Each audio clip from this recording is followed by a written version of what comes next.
நான் இந்த மண்ணில் கால் எடுத்து வச்ச உடனே ஒரே ஒருத்தரை பத்தி தான் மனசுக்குள்ள ஓடிக்கிட்டே இருந்தது. அவர் யாருன்னு உங்களுக்கும் தெரிஞ்சிருக்கும். சினிமானாலும் சரி, அரசியல்னாலும் சரி, நமக்கு ரொம்ப ரொம்ப பிடிச்சது புரட்சி தலைவர் எம்ஜிஆர் அவர்கள் தான். அவரோட பழகிறதுக்கு எனக்கு வாய்ப்பு கிடைக்கல. ஆனா அவரை மாதிரியே குணம் கொண்ட என்னுடைய அண்ணன் புரட்சி கலைஞர் கேப்டன் விஜயகாந்த் அவர்களோட பழகிறதுக்கு எனக்கு நிறையவே வாய்ப்பு கிடைச்சது. அவரும் இந்த மதுரை மண்ணை சேர்ந்தவர் தானே, அவரை மறக்க முடியுமா?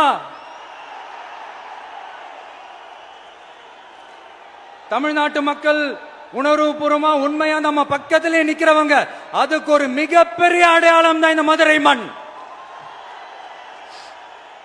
நம்ம தமிழக வெற்றி கழகம் கையில் எடுத்திருக்கிற அரசியலும் அப்படித்தான்.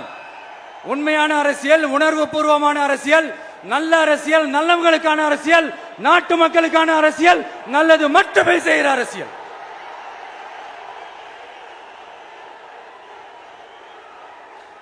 இதோ நம்மளுடைய இந்த 2வது மாநில மாநாடு வாகை சூடும் வரலாறு திரும்புகிறது.